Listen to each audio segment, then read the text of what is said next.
अस्सलाम वालेकुम dear students, मैं हूं हिना शौकत, आपकी केमिस्ट्री की टीचर। आज के इस लेक्चर में हम स्टार्ट करने जा रहे हैं हमारा topic 6.4 which is concentration units. और इस लेक्चर में हम डिस्कस करेंगे परसेंटेज को as a concentration unit.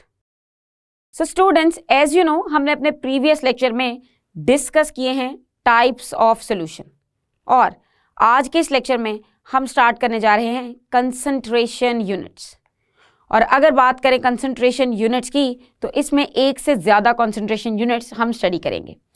Concentration is basically the proportion of solute in a solution, यानी कि अगर आप एक सोल्यूशन की बात कर रहे हैं जिसके दो कंपोनेंट्स होते हैं, सोल्यूट और सॉल्वेंट, तो उसमें सोल्यूट की प्रोपोर्शन क्या है, यानी वो किस रेशो से प्रेजेंट है in solution. It is also a ratio of amount of solute to the amount of solution, और ratio of amount of solute to the amount of solvent. अब रेशो और इन वर्ड से ही पता चलता है कि इसमें थोड़े से मैथमेटिकल ऑपरेशंस भी यूज होने वाले हैं। So we should keep in mind that concentration does not depend on the total volume और टोटल अमाउंट ऑफ सोल्यूशन, यानी कि कंसंट्रेशन के लिए आपको पूरे के पूरे सोल्यूशन का वॉल्यूम रिक्वायर्ड नहीं होता। अगर आप उस वॉल्यूम में से जितना भी वॉल्यूम लेंगे, थोड़ा या फिर उसको डबल करके, the concentration is going to remain same. अब यहाँ थोड़ी सी कंफ्यूजन होगी, इसको समझते हैं एक मिसाल की मदद से। For example, if a sample is taken from the bulk solution, so that small sample is going to have the same concentration as the bulk। जैसे कि मिसाल के तौर पे अगर आप चाय बनाते हैं which is a solution, और वो चाय आपने बनाई है 10 कप इकट्ठी, अगर आप उसमें से एक कप अलग करेंगे, so that particular 1 cup would be having the same amount, same concentration of solutes in it। उसके टेस्ट में कोई फर्क नहीं आएगा। चाय में किस रेशो में आपने चीनी या फिर दूध इस्तेमाल किया है, उसके लिए पूरी की पूरी चाय की अमाउंट नहीं चाहिए। You just need a very small amount of it. So we can say that from the bulk even a small sample would be having the same concentration.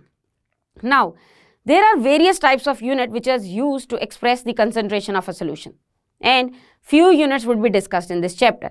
So discuss करते हैं पहला unit which is percentage, and it is written as topic 6.4.1 percentage। percentage का word आपने mathematics में भी use किया होगा। percentage unit of concentration refers to the percentage of solute present in a solution। जब हम बात करते हैं percentage की, तो ये होती है out of 100, यानी कि अगर हम assume कर लें कि हमारा solution की वैल्यू है 100, तो उसमें से कितना सोल्यूट है वो एक्सप्रेस होगा एज परसेंटेज। अब now the percentage of solute, it could be expressed by mass या फिर it could be expressed by volume. आप ये भी कह सकते हैं कि इतने ग्राम सोल्यूट है इतने ग्राम सोल्यूशन में, या फिर आप ये भी कह सकते हैं कि इतने ml है इतने ml सोल्यूशन में। सो दोनों तरह से मेजरमेंट ली जा सकती है। सो मास और वॉल्यूम दो मेजर मेजरमेंट्स हैं। As we know that solute could be either solid, liquid और गैस। फॉर सॉलिड्स हम यूजुअली मेजर करते हैं उसका मास, और for liquid and gases we usually measure its volume. So चूंकि कोई हार्ड एंड फास्ट रूल नहीं है कि सॉलिड किस स्टेट में है, हमारा सॉल्यूट किस स्टेट ऑफ मैटर में एग्जिस्ट करता है, तो हम कह सकते हैं कि परसेंटेज को हम एक्सप्रेस कर सकते हैं बाय मास और by volume. And it can be expressed in term of percentage composition by 4 ways. अब ये मास और वॉल्यूम को ही अलग अलग तरह से यूज करके हम देखते हैं कि परसेंटेज के 4 मुख्तलिफ यूनिट्स कैसे बन सकते हैं। So first is percentage mass by mass. When we say mass by मास, तो मतलब सोल्यूट का भी मास होगा और सोल्यूशन का भी मास होगा, और चूंकि मास के लिए हम यूज करते हैं स्मॉल m, सो हम इसे लिख सकते हैं m बाय m।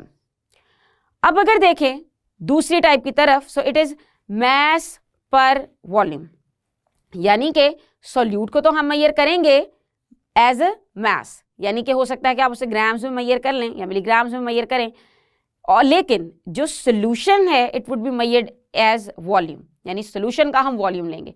सो इस केस में आपके माइंड में आएगी एक बड़ी ही कॉमन एग्जांपल जिसमें हम यूज करते हैं सॉलिड फॉर्म में सोल्यूट और उसे डिसॉल्व करते हैं in liquid form and the solution that you will gate eight the and would be liquid. जैसे कि सॉल्ट को अगर हम ऐड करते हैं पानी में तो सॉल्ट को तो हम लेंगे एज अ मास यानी कि ग्राम्स में, और पानी के बाद जब वो पूरा सोल्यूशन बनेगा so it would be in the units of volume.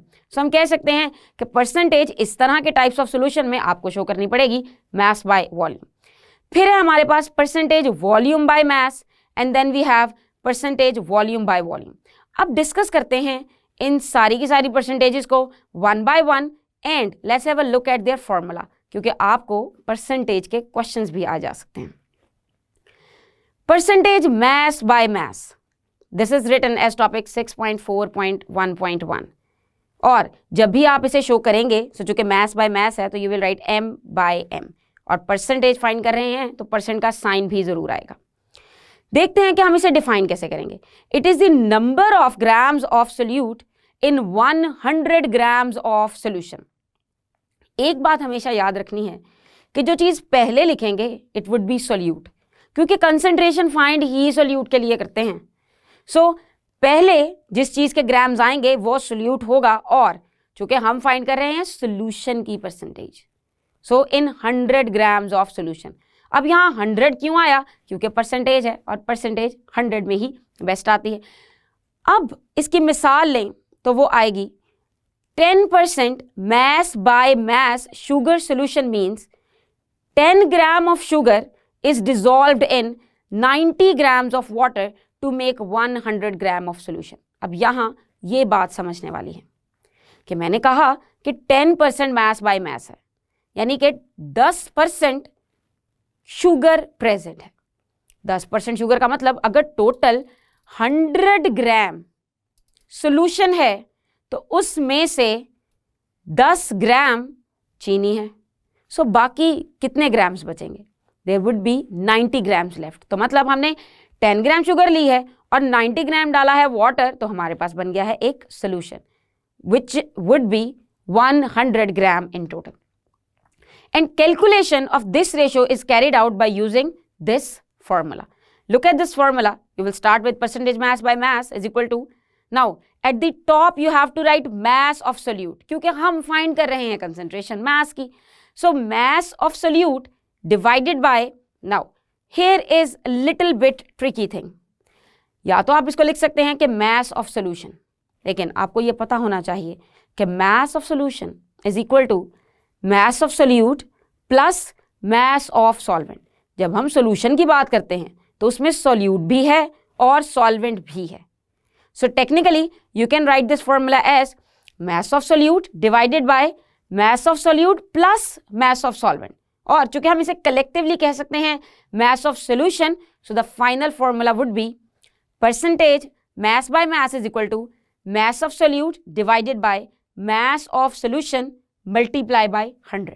हो सकता है कि आपको क्वेश्चन में डायरेक्ट सोल्यूशन के वर्ड के साथ उसका मैथ्स गिवन ना हो, लेकिन आपको ये पता हो कि कितने ग्राम सोल्यूट था और कितने ग्राम सॉल्वेंट था।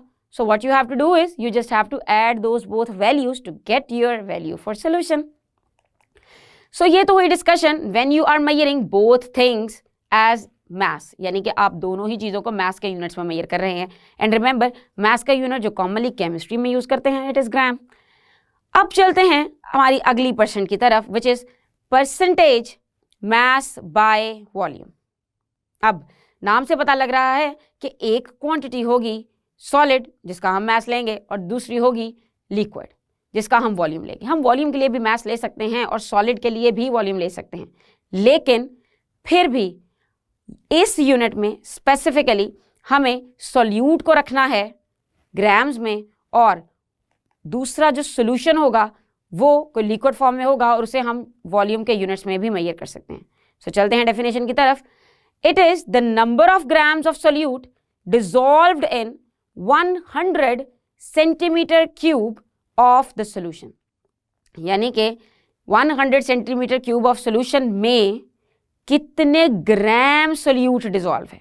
अब हम सोल्यूशन का ले रहे हैं वॉल्यूम, लेकिन सोल्यूट का ले रहे हैं मैस।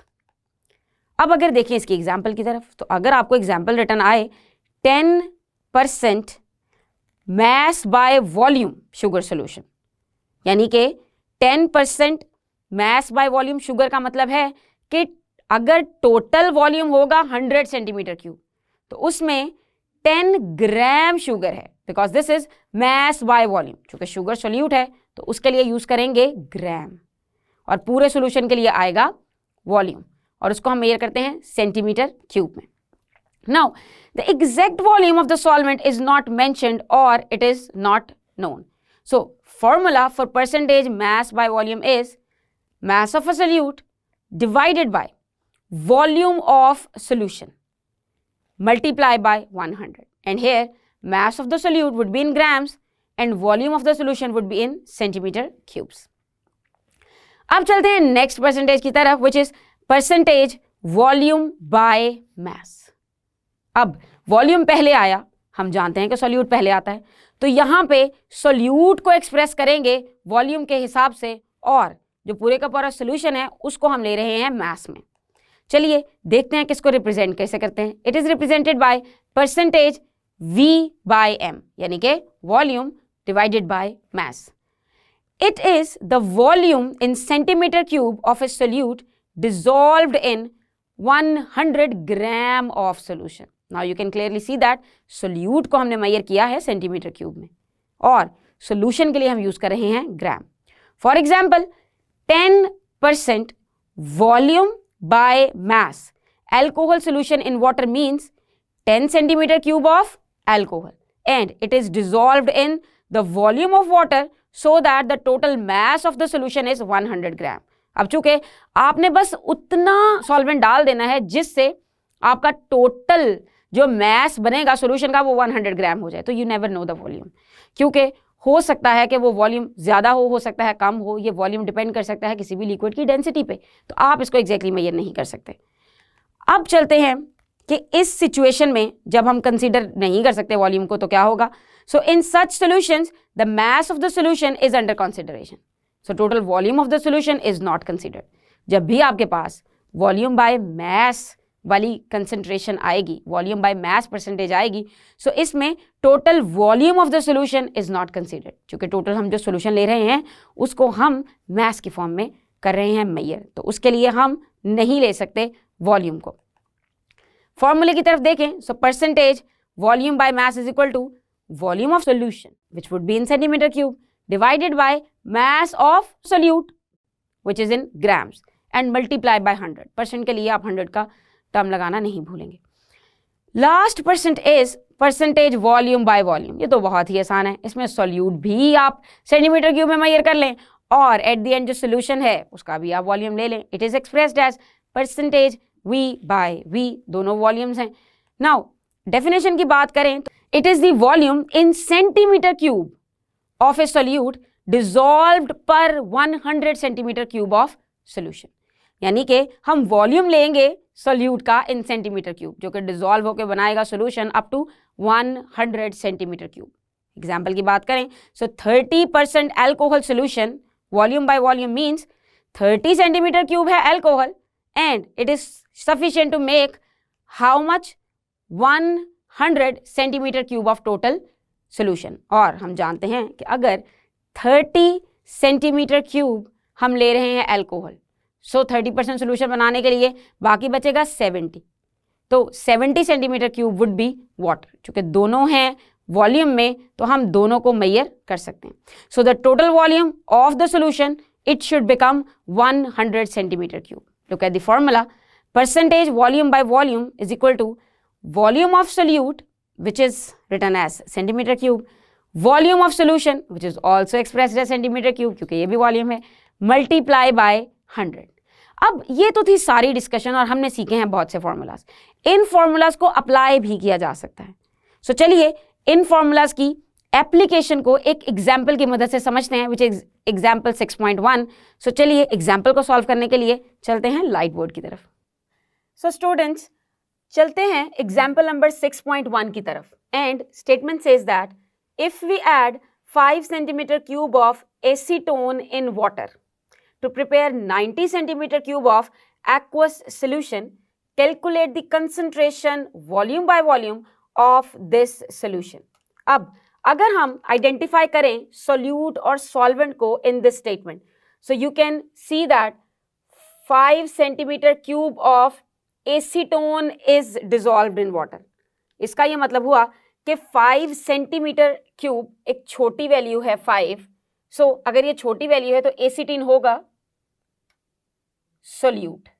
और अगर मैं आपको बताऊं कि acetone is the basically same chemical that we use to remove our nail polish, in nail polish remover में मौजूद होता है।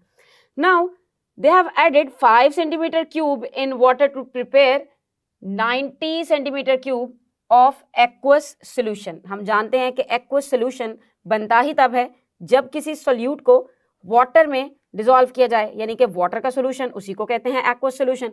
सो 90 सेंटीमीटर क्यूब एक्वस सोल्यूशन का मतलब है अगर 5 सेंटीमीटर क्यूब एसीटोन है तो बाकी का सारा होगा वाटर, तभी बनेगा total 90 centimetre cube of aqueous solution. अब देखते हैं कि हमें फाइंड क्या करना है। हमें फाइंड करनी है कंसंट्रेशन। हमने देखा कि कंसंट्रेशन 4 मुख्तलिफ तरह से हो सकती है और इस परसेंटेज को 4 मुख्तलिफ तरह से एक्सप्लेन किया जाता है। Now here we have to give the concentration value volume by volume and we can see that here we have written this centimeter cube, मतलब this value is in volume, centimeter cube unit he volume का होता है, यहाँ ग्राम नहीं है। and if you look at this value, this is also in volume, so हमें find करनी है concentration volume by volume। so सबसे पहले देखते हैं कि what is the formula for this।